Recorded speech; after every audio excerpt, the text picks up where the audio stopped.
Hello, brilliant learners! If you're learning English, you probably know how tricky it can be to express emotions the right way.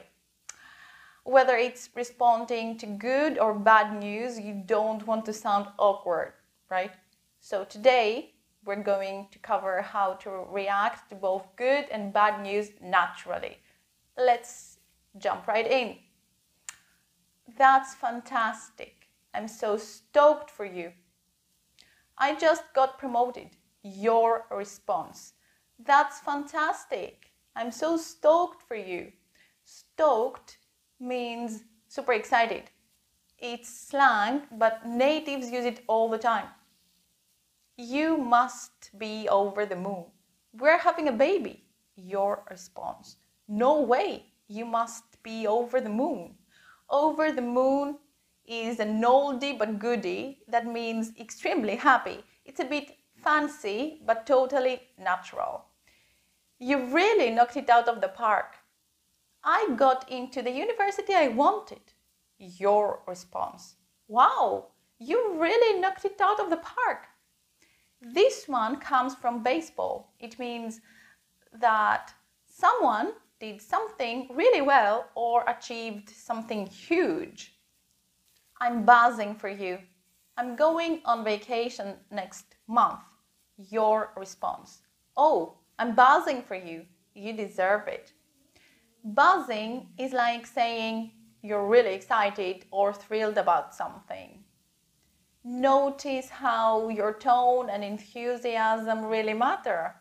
Try adding a wow or no way to make your reaction sound more natural and less scripted.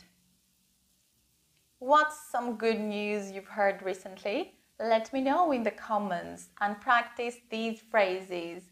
Now, let's get a bit more serious. Bad news can be tough, and the last thing you want is to come across as cold or uncaring.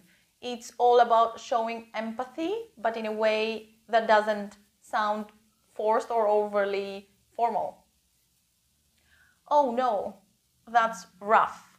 I'm really sorry to hear that. I lost my job today. Your response. Oh no, that's rough. I'm really sorry to hear that. That's rough is a casual native way of saying that something is difficult or unfortunate. That must be really tough to deal with. I've been feeling really stressed at work. Your response. That must be really tough to deal with. Hang in there. If someone tells you to hang in there, they're basically saying to stay strong and keep pushing through. It's something you say to someone who's having a rough time. I can't imagine what you're going through. My grandmother passed away. Your response. I'm so sorry. I can't imagine what you're going through right now. Going through means experiencing a difficult situation. I hope things start looking up soon. I've been struggling with my health lately. Your response. I'm really sorry to hear that. I hope things start looking up soon. Looking up means to improve or get better.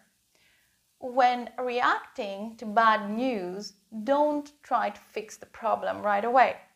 Sometimes just showing you understand is enough.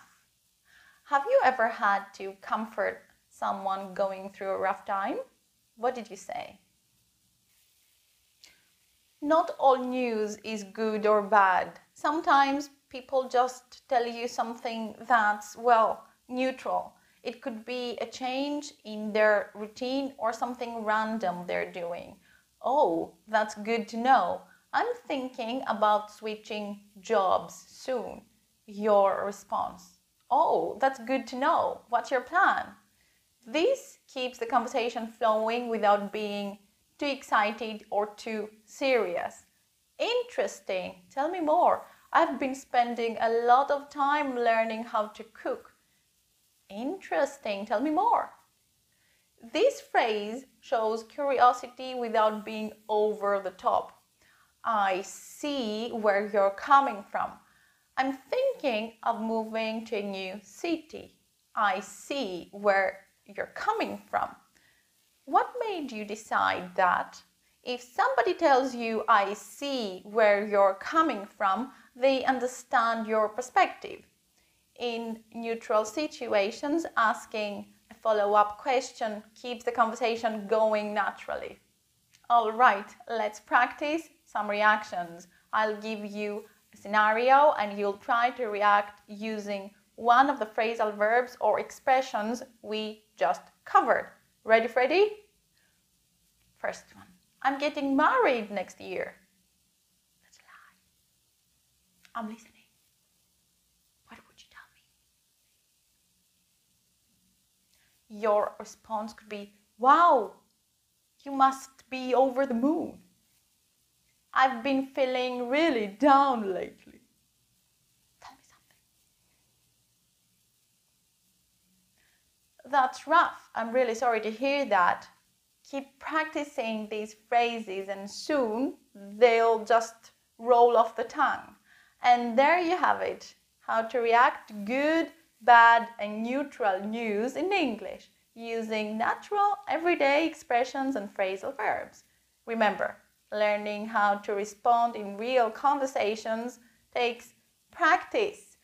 Thanks so much for watching. Catch you in the next one. Until then, take care and keep at it.